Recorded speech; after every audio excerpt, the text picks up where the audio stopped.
نحمده ونصلي على رسوله الكريم اما بعد فاعوذ بالله من الشيطان الرجيم بسم الله الرحمن الرحيم رب اشرح لي صدري ويسر لي امري واحلل عقدة من لساني يفقهوا قولي۔ ناظرین، پروگرام اللہ کے خوبصورت نام کے ساتھ آپ کی خدمت میں حاضر ہے۔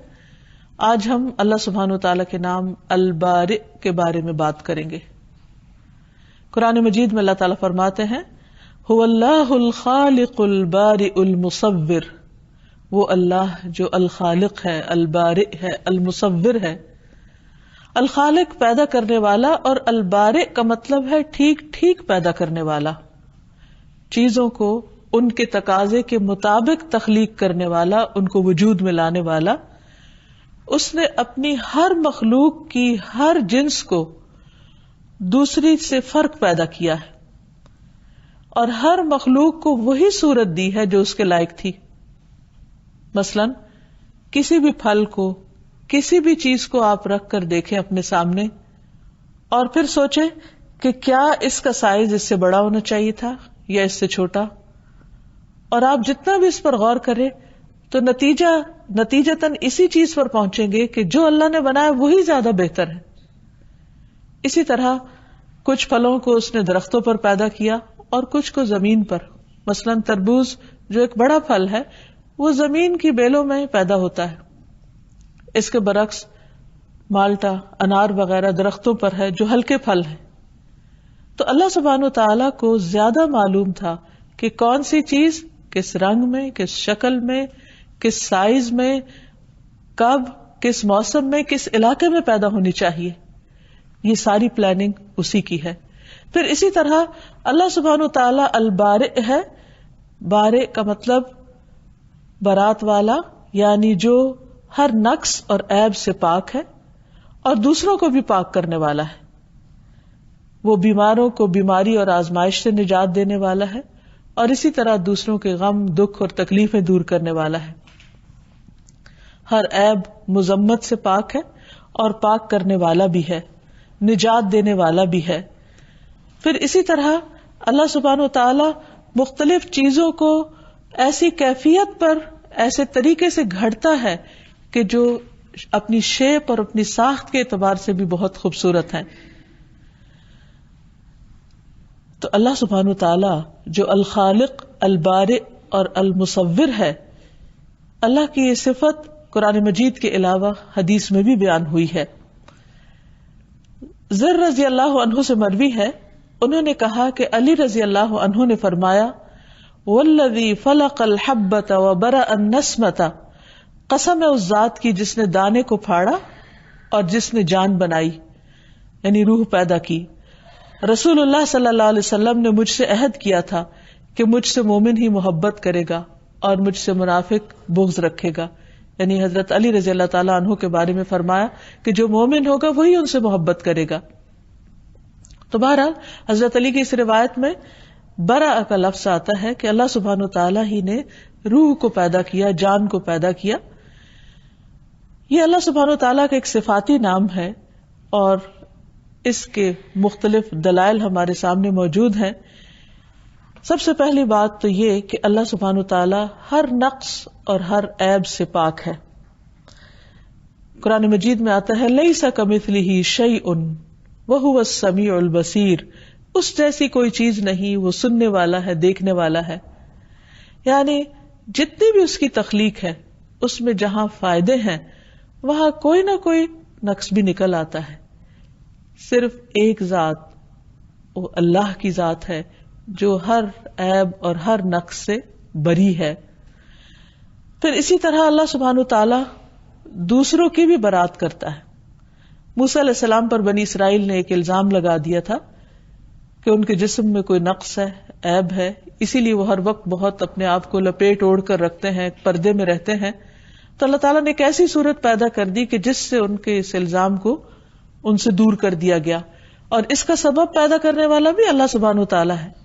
قرآن مجید میں آتا ہے یا ایھا الذین آمنوا لا تکونوا کالذین آذوا موسیٰ فبرأہ اللہ مما قالوا وکان عند اللہ وجیہا، اے لوگو جو ایمان لائے ہو ان لوگوں کی طرح نہ ہو جاؤ جنہوں نے موسیٰ علیہ السلام کو تکلیف دی، یعنی بنی اسرائیل کی طرح نہیں جنہوں نے اپنے پیغمبر کو تکلیف دی، تم اپنے پیغمبر کو تکلیف مت دینا. تو اللہ تعالیٰ نے انہیں اس سے پاک ثابت کر دیا. تو یہ البارئ کا معنی کیا ہے کہ وہ برات کرنے والا ہے اپنے بندوں کی جن سے وہ محبت کرتا ہے اور جن کے اوپر ضد یا حسد کی وجہ سے الزام لگا دیے جاتے ہیں. پھر اسی طرح اللہ سبحانہ و تعالی مریض کو بھی پاک کرنے والا ہے. حضرت عائشہ سے روایت ہے کہ ایک مرتبہ رسول اللہ صلی اللہ علیہ وسلم بیمار ہو گئے تو جبریل علیہ السلام آپ کے پاس آئے اور انہوں نے آپ پر یہ دعا پڑھی، بسم اللہ یبریک ومن کل داء یشفیک ومن شر حاسد اذا حسد وشر کل ذی عین. اللہ کے نام کے ساتھ وہ آپ کو صحت عطا کرے، یعنی یبریک، وہ آپ کو بری کر دے، اس بیماری سے نجات دے دے اور ہر بیماری سے شفا دے، اور حاسد کے شر سے جب کہ وہ حسد کرے، اور ہر بری نظر والے کے شر سے اللہ آپ کو محفوظ رکھے. پھر یہ ہے کہ اللہ سبحانہ تعالیٰ نے جو چیز پیدا کی وہ جس مقصد کے لیے پیدا کی اس چیز نے اس مقصد کو خوب پورا کیا. تو ابرا کا معنی ہوتا ہے کسی چیز کو جس غرض و غایت سے بنایا جائے، جس مقصد کے تحت بنایا جائے، وہ اس کے لائق بھی ہو. تو اللہ سبحانہ تعالیٰ نے جو چیزیں بھی بنائی، جس کام کے لیے بنائی، وہ ان کا مقصد اچھی طرح پورا کرتی ہیں. مثلا پانی کو پیاس بجھانے کا ذریعہ بنایا اور قرآن مجید کا اس کا ذکر بھی فرمایا. اللہ سبحانہ تعالیٰ جو البارئ ہے، تو ہمیں اس کے اس نام سے یہ بھی پتہ چلتا ہے کہ اس نے جو کچھ تخلیق کیا، جو کچھ بنایا، اسے جس غرض یا جس مقصد کے لیے بنایا اس کے بالکل موافق ہی بنایا.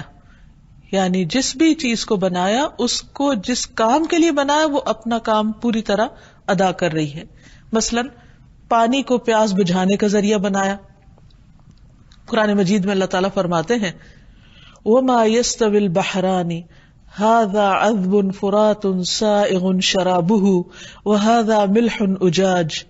وَمِن كُلٍّ تَأْكُلُونَ لَحْمًا طَرِيًّا وَتَسْتَخْرِجُونَ حِلْيَةً تَلْبَسُونَهَا وَتَرَى الْفُلْكَ فِيهِ مَوَاخِرَ لِتَبْتَغُوا مِن فَضْلِهِ وَلَعَلَّكُمْ تَشْكُرُونَ. اور دو سمندر برابر نہیں ہوتے، یہ میٹھا پیاس بجھانے والا ہے،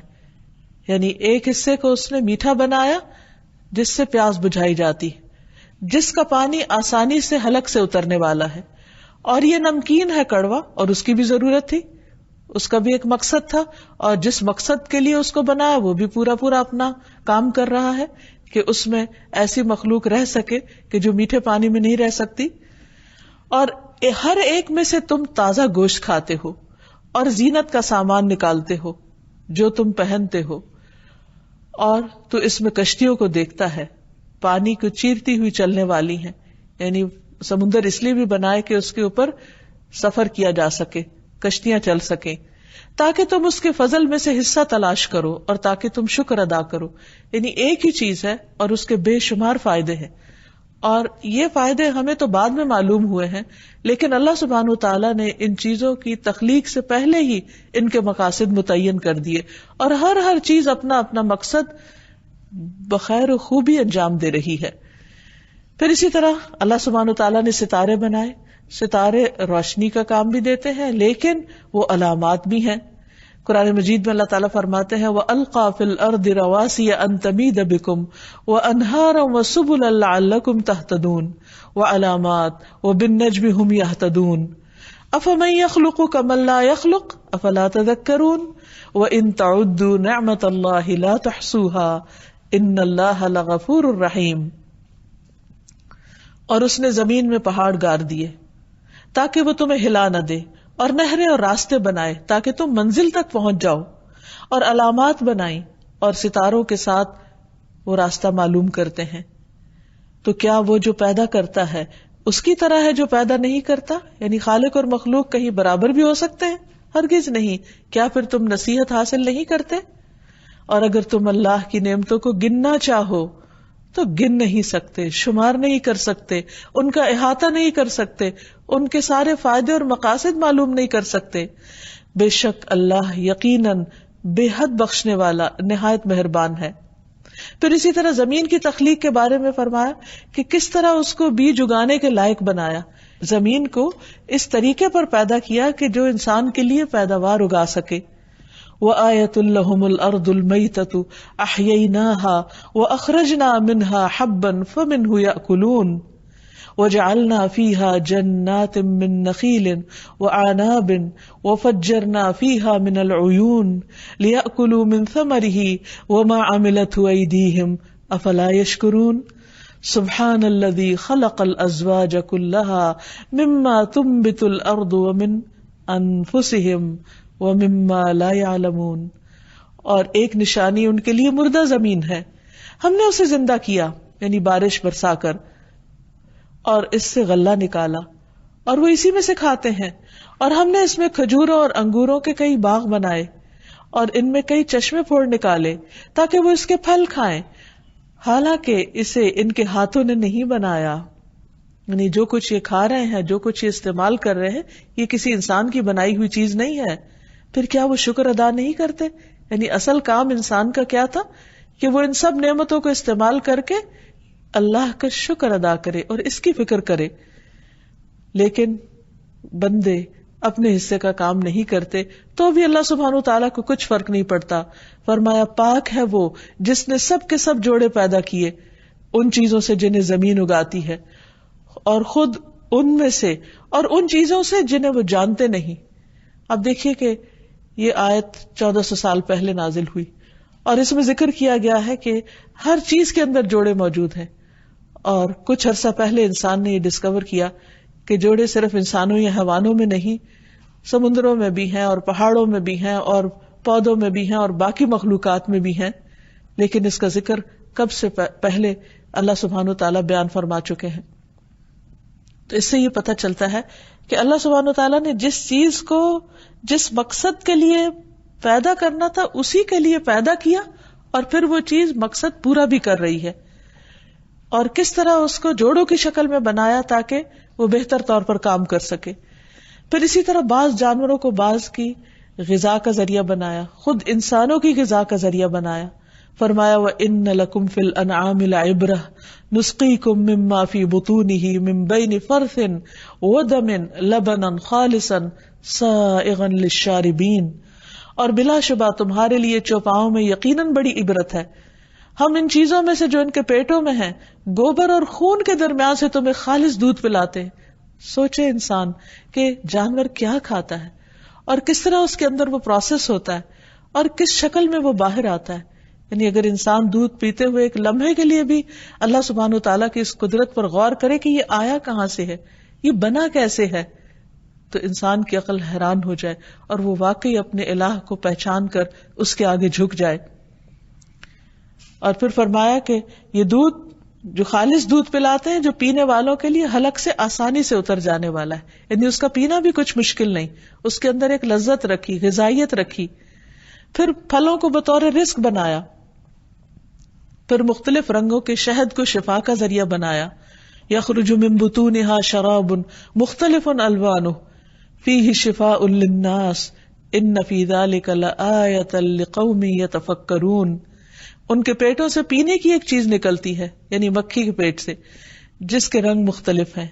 اس میں لوگوں کے لیے شفا ہے، بلا شبہ اس میں لوگوں کے لیے یقیناً ایک نشانی ہے جو غور و فکر کرتے ہیں۔ پھر اسی طرح اللہ سبحانہ وتعالیٰ نے مختلف کاموں کی مناسبت سے مختلف شکلوں میں مخلوق کو پیدا کیا، کسی کو رینگنے والا بنایا، کسی کو دوڑنے والا بنایا، کسی کو اڑنے والا بنایا۔ فرمایا وَمِنَ الْأَنْعَامِ حَمُولَةً وَفَرْشًا کلوا مما رزقکم اللہ ولا تتبعوا خطوات الشیطان انہ لکم عدو مبین۔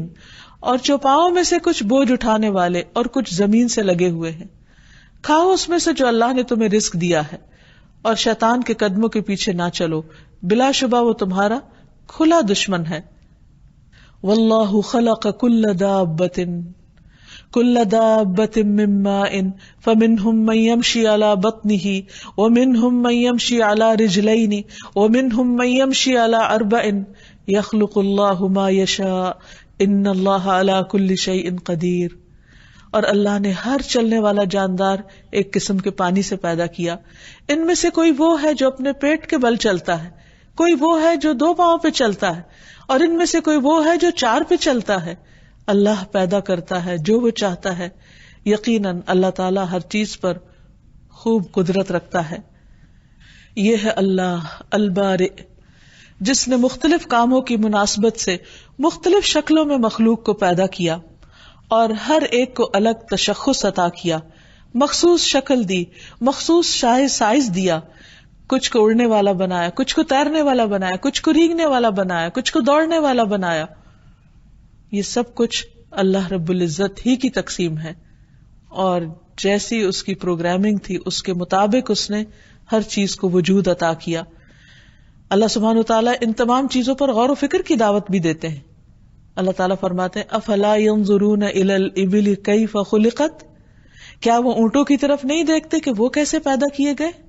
یعنی اللہ سبحانہ وتعالیٰ کی قدرت پر غور تو کریں. وَإِلَى السَّمَاءِ كَيْفَ رُفِعَتْ,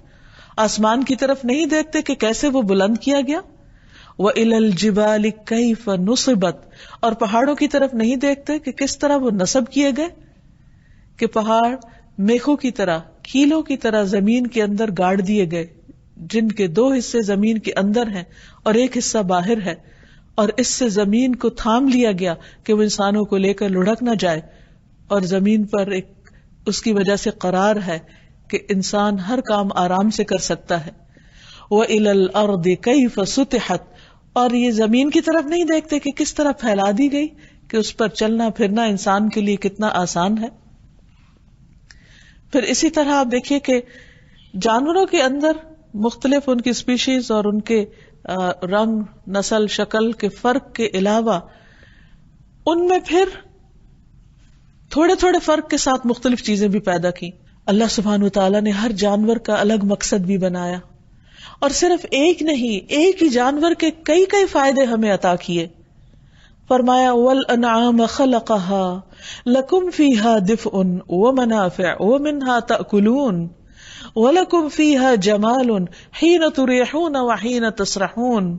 وَتَحْمِلُ أَثْقَالَكُمْ إِلَى بَلَدٍ لَمْ تَكُونُوا بَالِغِيهِ إِلَّا بِشِقِّ الْأَنفُسِ إِنَّ رَبَّكُمْ لَرَءُوفٌ رَحِيمٌ وَالْخَيْلَ وَالْبِغَالَ وَالْحَمِيرَ لِتَرْكَبُوهَا وَزِينَةً وَيَخْلُقُ مَا لَا تَعْلَمُونَ. اور چوپائے اس نے انہیں پیدا کیا, یعنی ایک چوپایا جو ہے یا ایک مویشی جانور جو ہے وہ بظاہر دیکھنے میں ایک جانور ہے, لیکن کتنے ہیں اس کے فائدے. تمہارے لیے ان میں گرمی حاصل کرنے کا سامان ہے, یعنی ان کی وول سے تم فائدہ اٹھاتے ہو, اور بھی بہت سے فائدے ہیں, ان سے تم کھاتے بھی ہو, یعنی ان کا دودھ وغیرہ پیتے ہو, اور پھر ان کا گوشت بھی, اور تمہارے لیے ان میں جمال ہے, خوبصورتی بھی ہے. جب تم انہیں شام کو چرا کے واپس لاتے ہو ڈھلتے سایوں میں, اور صبح جب لے کر جاتے ہو تو دور سے دیکھ کر ان کا چلنا بھی تمہیں ایک رونق بخشتا ہے, تمہارے دل کو خوش کرتا ہے. اور پھر وہ تمہارے بوجھ ایک شہر سے اٹھا کر دوسرے تک لے جاتے ہیں, جسے تم مشقت کے بغیر خود وہاں تک پہنچنے والے نہ تھے. یہ سب کچھ اللہ سبحانہ وتعالیٰ کی رحمت ہے. فرمایا ان ربکم لرؤوف الرحیم, تمہارا رب بہت ہی شفقت کرنے والا مہربان ہے. اور پھر مزید فرمایا کہ اس نے تمہارے لیے گھوڑے اور خچر اور گدھے سے تمہارے لیے پیدا کیے تاکہ تم ان پہ سواری کر سکو. اب آپ دیکھیے 3 جانور ایک دوسرے سے ملتے جلتے ہیں, لیکن تینوں کا الگ الگ کام ہے. گھوڑے کا اپنا کام ہے, خچر کا الگ اور گدھے کا الگ. اللہ سبحانہ وتعالیٰ چاہتے تھے تینوں کا ایک ہی بنا دیتے, لیکن وہ سب کام نہیں کر سکتے تھے. جو کام گدھا کر سکتا ہے وہ گھوڑا نہیں کر سکتا, اور جو کام گھوڑا کرتا ہے یا خچر کرتا ہے وہ گدھا نہیں کر سکتا. کسی کا سائز چھوٹا ہے, کسی کا بڑا ہے, کوئی تیز رفتار ہے, کوئی آہستہ چلتا ہے. تو یہ سب کچھ کس نے پلان کیا؟ کون جانتا تھا کہ انسان کو اپنے کاموں کے لیے کیسی کیسی سواریوں کی ضرورت ہوگی. اور پھر ساتھ ہی فرمایا کہ تم ان پہ سوار ہو اور زینت بھی ہے, یعنی ان میں خوبصورتی بھی ہے, تمہارا دل بھی خوش ہوتا ہے ان کو دیکھ کر. اور وہ کچھ پیدا کرے گا جو تم نہیں جانتے, یعنی آئندہ بھی وہ پیدا کرتا رہے گا. اور حقیقت یہ کہ سواریوں کی مختلف قسمیں جو آج انسان دیکھ رہا ہے, چند 100 سال پہلے انسانوں کے علم میں نہ تھی, اور آئندہ بھی معلوم نہیں کیا کچھ اللہ تعالیٰ پیدا کرنے والا ہے. پھر اسی طرح جب انسان کو اللہ سبحانہ وتعالیٰ کی اس صفت پر یقین ہو جائے، ایمان ہو جائے، تو انسان کو چاہیے کہ پھر اپنے رب سے دعا بھی کرے، کیونکہ وَلِلَّهِ الْأَسْمَاءُ الْحُسْنَى فَادْعُوهُ بِهَا، اللہ کے ہیں اچھے اچھے نام، انہیں ان ناموں کے ذریعے پکارو۔ سب سے پہلی بات تو یہ کہ قرآن پاک میں اللہ سبحانہ وتعالی ہمیں حکم دیتے ہیں فَتُوبُوا إِلَىٰ بَارِئِكُمْ، اپنے پروردگار کی حضور توبہ کرو، یعنی جس نے اتنا کچھ تمہارے لیے اتنا با مقصد بنایا، اتنا اپروپریٹ بنایا، تو اس کا حق تو تم ادا ہی نہیں کر سکتے، ایک نعمت کا بھی نہیں۔ اس لیے جب تم اس سے غافل ہوتے ہو اور جب تم اس کی چھوٹی یا بڑی نافرمانی کا کام کر لیتے ہو تو تمہارے لیے لازم ہے کہ تم اس ہستی کی طرف پلٹو جس نے تمہیں یہ سب کچھ دیا ہے۔ پھر اسی طرح رسول اللہ صلی اللہ علیہ وسلم نے حفاظت کے لیے ایک بہت ہی خوبصورت دعا سکھائی، اعوذ بکلمات اللہ التامات اللتی لا یجاوزہن بر ولا فاجر من شر ما خلق وذرأ وبرأ، یہاں بھی برأ یعنی البارئ کی صفت کا ذکر ہے، ومن شر ما ينزل من السماء ومن شر ما يعرج فيها ومن شر ما ذرأ في الارض ومن شر ما يخرج منها ومن شر فتن الليل والنهار ومن شر كل طارق الا طارقا يطرق بخير يا رحمن۔ اس کا معنی ہے کہ میں اللہ تعالیٰ کے ان تمام کلمات کے ساتھ پناہ چاہتا ہوں جن سے آگے نہ تو کوئی نیک اور نہ ہی کوئی برا شخص بڑھ سکتا ہے، یعنی یہ کلمات اس کے شر کو روک دیں گے، ہر اس چیز کے شر سے جس کو اللہ نے بنایا، پیدا کیا اور پھیلایا، اور ہر اس چیز کے شر سے جو آسمان سے اترتی ہے یا جو اس میں چڑھتی ہے، اور اس چیز کے شر سے جسے اس نے زمین میں پیدا کیا، اور اس چیز کے شر سے جو زمین سے نکلتی ہے، اور رات اور دن کے فتنوں کے شر سے، اور رات کو آنے والے کے شر سے، سوائے اس کے جو خیر کا باعث ہو، اے رحم فرمانے والے۔ تو اس طرح انسان ہر طرح کے شر سے اپنے آپ کو بچانے کے لیے اپنے رب کا سہارا لیتا ہے اور اس کے دامن میں پناہ لیتا ہے ان دعاؤں کو مانگ کر۔ اسی طرح انسان کے لیے لازم ہے کہ وہ اللہ سبحانہ وتعالی کے ساتھ ایسا تعلق قائم کرے کہ جس سے وہ اپنی زندگی کے مقصد کو پورا کر سکے اور بے مقصدیت سے نکلے، کیونکہ اللہ تعالیٰ نے ہر چیز کو ایک مقصد کے ساتھ ایک خاص طریقے پر پیدا کیا ہے۔ تو اس سے ہمیں کیا سبق ملتا ہے کہ جس رب نے مختلف چیزیں ایک خاص ڈیزائن کے ساتھ بنائی، ایک خاص سائز میں بنائی، ایک خاص رنگ میں بنائی تاکہ ہماری ضرورت پوری ہو سکے، اور وہ تمام چیزیں اسی کے مطابق عمل بھی کر رہی ہیں، اپنا مقصد بھی پورا کر رہی ہیں، تو پھر ہمارے لیے کیا لازم ہے کہ ہم بھی اپنی زندگی کا مقصد پورا کریں، اور وہ کیا ہے کہ اللہ کے حق کو سب کے حقوق پر زیادہ ترجیح دیں، اللہ سبحانہ وتعالیٰ کے آگے جھک جائیں، اس کے ساتھ ایک گہرا تعلق قائم کریں، اور جب اس کی نعمتوں کو دیکھیں، اس کی تخلیق کو دیکھیں تو یا بارئ پکار اٹھیں۔ پھر ایک اور بڑی اہم بات یہ ہے کہ اللہ تعالیٰ نے جس چیز کو جس مقصد کے لیے پیدا کیا ہے، جس فطرت پر پیدا کیا ہے، اس کے مطابق اس کو استعمال کریں، اسے دوسری چیزوں میں استعمال نہ کریں، کیونکہ اس سے شر اور فساد پھیلتا ہے۔ مثلا نبی کریم صلی اللہ علیہ وسلم نے فرمایا، بنی اسرائیل میں سے ایک شخص بیل پہ سوار ہو کے جا رہا تھا، تو اس بیل نے اس کی طرف دیکھا اور کہا، سوار سے کہا، میں اس لیے نہیں پیدا کیا گیا، میری پیدائش تو کھیت میں ہل جوتنے کے لیے ہوئی ہے۔ یعنی اللہ سبحانہ تعالیٰ نے اسے ایک اور کام کے لیے پیدا کیا اور تم کوئی اور کام اس سے لے رہے ہو۔ پھر اسی طرح ہشام بن زید کہتے ہیں کہ میں انس رضی اللہ عنہ کے ساتھ حکم بن ایوب کے پاس گیا تو کچھ لوگ میرے گھر میں ایک مرغی کو نشانہ بنا کے تیر مار رہے تھے، نشانہ بازی کر رہے تھے مرغی پہ۔ تو انس رضی اللہ عنہ نے فرمایا کہ رسول اللہ صلی اللہ علیہ وسلم نے اس بات سے منع فرمایا کہ جانوروں کو باندھ کے نشانہ بازی کی جائے، یعنی مرغی اس لیے نہیں بنی کہ اس پر ہم نشانہ بازی سیکھیں۔ اسی طرح جانوروں کی کرسی بنا کر ان پر نہیں بیٹھنا چاہیے۔ رسول اللہ صلی اللہ علیہ وسلم نے فرمایا، جانوروں پر اس وقت سوار ہوا کرو جب وہ صحیح سالم ہو، اور صحیح حالت میں ان کو چھوڑ دیا کرو، یعنی ان کو پریشان نہ کرو، اور راستوں میں آپس کی گفتگو کے لیے انہیں کرسیاں نہ بنایا کرو، یعنی یہ نہیں کہ مثلا دو شخص اپنے اپنے گدھے کھڑے کر لیں اور اس پر اس طرح بیٹھ جائیں جیسے کرسی پہ بیٹھتے ہیں، اور اس پہ ہنسے بولے کھیلیں اور نیچے جانور کو تکلیف ہو۔ وہ ایک بیلنس طریقے سے، متوازن طریقے سے جب انسان ان پہ سواری کرتا ہے اور وہ راستے پر چلتا ہے تو وہ اس پر بیٹھنا اور بات ہے، لیکن ان کو دوسرے طریقے سے استعمال کرنا یہ اس کی مرضی کے خلاف ہے. پھر اسی طرح یہ ہے کہ باقی تمام چیزوں میں بھی انسان اللہ سبحانہ وتعالیٰ کی تخلیق میں انٹرفیئرنس نہ کرے، یعنی پودوں کے اندر یا پانی کے اندر ایسے کام نہ کرے کہ جس سے زمین پر شر اور فساد پھیلے. لیکن انسان نے چونکہ ان تمام چیزوں کو بعض اوقات صحیح طور پر استعمال نہیں کیا، تو اسی وجہ سے آج ہم دیکھتے ہیں کہ دنیا بھر میں بہت زیادہ ایٹماسفیئر کے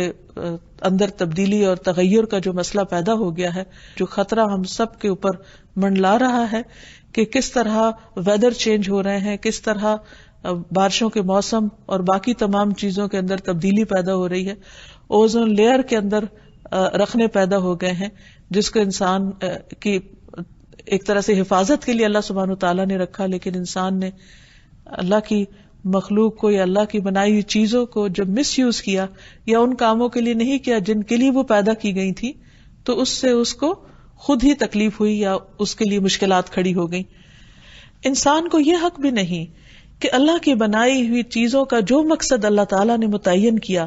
یا جس چیز پر اللہ نے ان کو بنایا اس میں کسی قسم کی خلل اندازی کرے.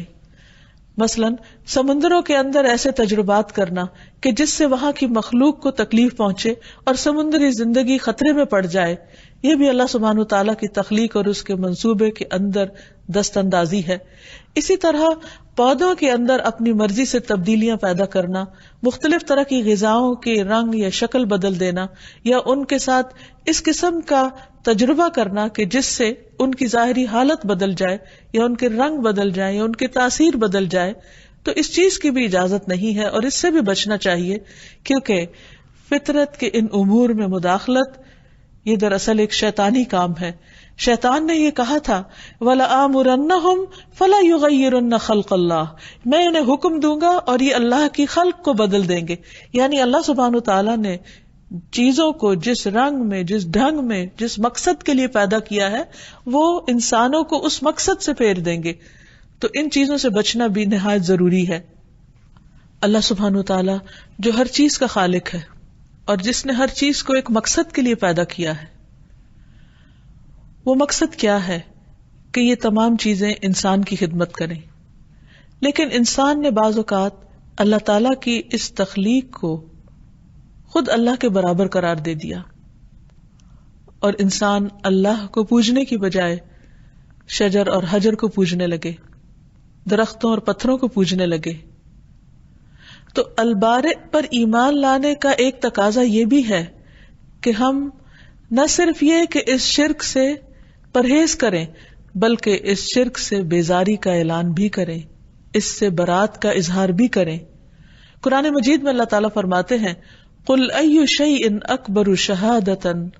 قُلِ اللَّهُ شَهِيدٌ بَيْنِي وَبَيْنَكُمْ وَأُوحِيَ إِلَيَّ هَذَا الْقُرْآنُ لِأُنذِرَكُمْ بِهِ وَمَنْ بَلَغَ أَإِنَّكُمْ لَتَشْهَدُونَ أَنَّ مَعَ اللَّهِ آلِهَةً أُخْرَى قُلْ لَا أَشْهَدُ قُلْ إِنَّمَا هُوَ إِلَٰهٌ وَاحِدٌ وَإِنَّنِي بَرِيءٌ مِّمَّا تُشْرِكُونَ. کہہ دیجئے کون سی چیز گواہی میں سب سے بڑی ہے؟ کہہ دیجئے اللہ میرے درمیان اور تمہارے درمیان گواہ ہے، اور میری طرف یہ قرآن وحی کیا گیا تاکہ میں تمہیں اس کے ساتھ خبردار کروں اور اسے بھی جس تک یہ پہنچے. کیا بے شک تم واقعی گواہی دیتے ہو کہ بے شک اللہ کے ساتھ کچھ اور معبود بھی ہیں؟ کیا واقعی عقل مانتی ہے اس بات کو کہ اللہ کی مخلوق خالق کے برابر بھی ہو سکتی ہے؟ کہہ دیجئے میں تو یہ گواہی نہیں دیتا. آپ کہہ دیجئے کہ وہ تو صرف ایک ہی معبود ہے اور بے شک میں اس سے بری ہوں جو تم شریک ٹھہراتے ہو. افسوس یہ ہے کہ انسان جس کو اللہ سبحانہ وتعالیٰ نے عقل دی تھی، سوچنے سمجھنے کی صلاحیت دی تھی، غور و فکر کی صلاحیت دی تھی، کہ اگر اس کے پاس کتاب وحی نہ بھی ہوتی تو بھی وہ اس عقل کے ساتھ مخلوق کی عبادت نہ کرتا. لیکن جب انسان اس درجے پر اتر آتا ہے تو اللہ سبحانہ وتعالیٰ اس چیز کو، اس سے برات کا اعلان کرتے ہیں اس سے بیزاری کا اظہار کرتے ہیں، اور اپنے حبیب محمد صلی اللہ علیہ وسلم کو بھی اس بات کا حکم دیتے ہیں کہ آپ بھی اعلان کر دیجئے کہ میں اس سے بری ہوں جو بھی تم اللہ کا کسی کو شریک بناتے ہو۔ پھر اسی طرح اللہ سبحانہ تعالیٰ کی دی گئی خبروں میں شک کرنے سے بھی برات کا اعلان کرنا چاہیے۔ ہر اس شک اور شبے سے بری ہونا چاہیے جو اللہ تعالیٰ کی دی ہوئی کسی خبر کے مخالف ہو۔ مثلا اللہ تعالیٰ نے آخرت کے بارے میں بہت ساری ایسی باتیں ہمیں بتائی ہیں کہ جو ابھی ہمارے مشاہدے میں تو نہیں آ سکتی، لیکن وحی کے ذریعے ہمیں ان کی خبر دے دی گئی ہے۔ مثلا جنت، جہنم، قبر کے اندر جو عذاب، جزا اور سزا ہے، سوال و جواب کا سلسلہ ہے، اسی طرح قیامت کے دن، حشر کے دن کا جو منظر بیان کیا گیا ہے۔ تو ان تمام چیزوں پر ایمان لانا ہمارے لیے ضروری ہے، اور اگر کوئی ان میں شک کرے تو اس سے برات کا اعلان کرنا چاہیے کہ ہم تمہارا ساتھ نہیں دیتے اور ہم ان چیزوں پر ایمان رکھنے والے ہیں۔ سورۃ یونس میں اللہ تعالیٰ فرماتے ہیں فَإِن كُنتَ فِي شَكٍّ مِّمَّا أَنزَلْنَا إِلَيْكَ فَاسْأَلِ الَّذِينَ يَقْرَؤُونَ الْكِتَابَ مِن قَبْلِكَ لَقَدْ جَاءَكَ الْحَقُّ مِن رَّبِّكَ فَلَا تَكُونَنَّ مِنَ الْمُمْتَرِينَ۔ پھر اگر تو اس کے بارے میں کسی شک میں ہے جو ہم نے تیری طرف نازل کیا ہے تو ان لوگوں سے پوچھ لے جو تجھ سے پہلے کتاب پڑھتے ہیں، بلا شبہ یقیناً تیرے پاس تیرے رب کی طرف سے حق آیا ہے، سو تو ہرگز شک کرنے والوں میں سے نہ ہو۔ یعنی آپ پورا اس پر یقین رکھیں کہ آپ کو جو کچھ بتایا گیا ہے وہ وحی الہی سے ہے اور بالکل درست معلومات پر مبنی ہے، اور آپ ان لوگوں کے ساتھ موافقت مت کیجیے کہ جو ان اخبار کے بارے میں، ان چیزوں کے بارے میں شک کرتے ہیں۔ رسول اللہ صلی اللہ علیہ وسلم نے فرمایا اللہ عز و جل کے نزدیک سب سے افضل ایمان وہ ہے جس میں کوئی شک نہ ہو، یعنی انسان اللہ تعالیٰ کے بارے میں اور جن چیزوں کے بارے میں اس نے ہمیں بتایا ہے اس کو ہم اس طرح مانے گویا ہماری آنکھوں نے ان سب چیزوں کو دیکھا ہے۔ اسی طرح کچھ ایسی چیزیں ہیں کہ جن کو ماننا ہمارے ایمان کا حصہ ہے، مثلا تقدیر ہے، تو اگر کوئی شخص تقدیر کو نہ مانے تو یہ بات بھی درست نہیں، اور تقدیر کے منکر سے بھی بری ہونا ضروری ہے۔ یحییٰ ابن یعمر فرماتے ہیں کہ جس شخص نے سب سے پہلے تقدیر کے مسئلے میں گفتگو کی، یعنی انکار کیا، وہ بصرہ کا معبد الجہنی تھا۔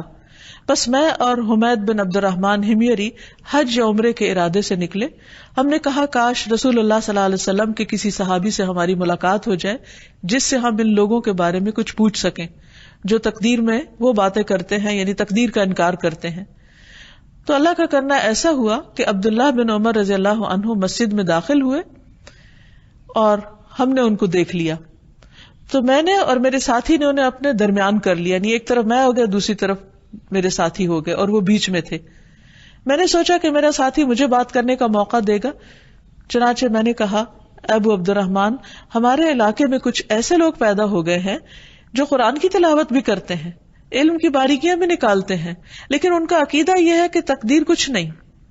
اور معاملات ویسے ہی ہو جاتے ہیں۔ تو ابن عمر رضی اللہ عنہ نے فرمایا جب تم ان سے ملو تو انہیں بتا دینا کہ میں ان سے بری ہوں اور وہ مجھ سے بری ہیں۔ یعنی جو شخص ایمان کے جو بیسک پلرز ہیں ان میں سے اگر کسی ایک پلر کا بھی انکار کرتا ہے تو اس کی موافقت نہیں کرنی چاہیے، کیونکہ یہ البارئ پر ایمان کے منافی ہوگا۔ اللہ سبحانہ تعالیٰ نے جو چیزیں پیدا کی اور جن کے بارے میں ہمیں خبر دی اور جس طرح خبر دی ان کو اسی طرح ماننا ضروری ہے۔ پھر اسی طرح یہ ہے کہ اللہ سبحانہ تعالیٰ کو اگر ہم البارئ مانتے ہیں تو اس کی بنائی ہوئی تقدیر پر بھی ہمیں ایمان ہونا چاہیے، اور پھر اللہ تعالیٰ چونکہ برات کرنے والے ہیں اور انسان کا دفاع کرنے والے ہیں تو ہمیں بھی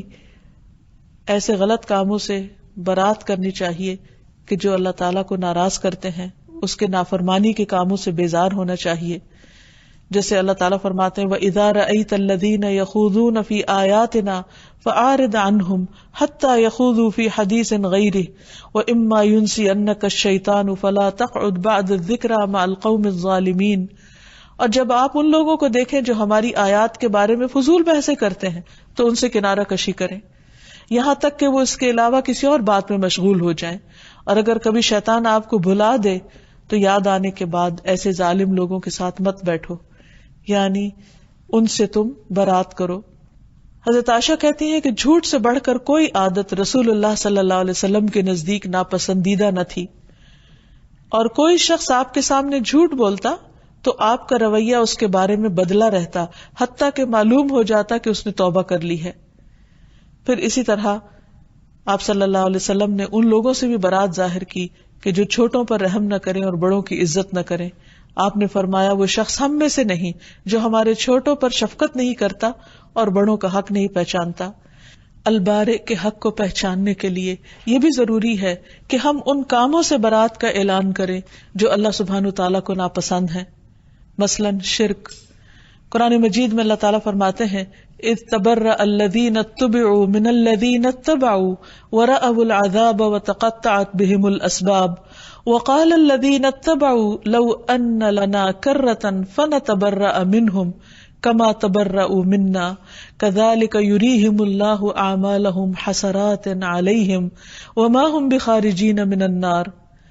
جب وہ لوگ جن کی پیروی کی گئی تھی ان لوگوں سے بالکل بے تعلق ہو جائیں گے جنہوں نے پیروی کی، اور وہ عذاب کو دیکھ لیں گے اور ان کے آپس کے تعلقات بالکل منقطع ہو جائیں گے، اور جنہوں نے پیروی کی تھی وہ کہیں گے کاش ہم ایک بار دنیا میں دوبارہ واپس جا سکیں تو ہم ان سے بالکل بیزار ہوں، بے تعلق ہوں، جس طرح آج یہ ہم سے بے تعلق ہو رہے ہیں۔ اس طرح اللہ ان کے اعمال ان پر حسرتیں بنا کر دکھائے گا اور وہ کسی صورت بھی آگ سے نکلنے والے نہ ہوں گے۔ یعنی وہ تمام چیزیں کہ جن سے انسان آخرت میں جا کر بیزاری دکھانے والا ہے اور ان سے بری ذمہ ہونے والا ہے، انسان کو چاہیے کہ ان کو جانے اور آج دنیا میں ان سے بیزار ہو جائے، تاکہ کل قیامت کے دن انسان کے اعمال اس کے لیے حسرتیں نہ بنے۔ اللہ تعالی ہمیں ایسی چیزوں سے محفوظ رکھے،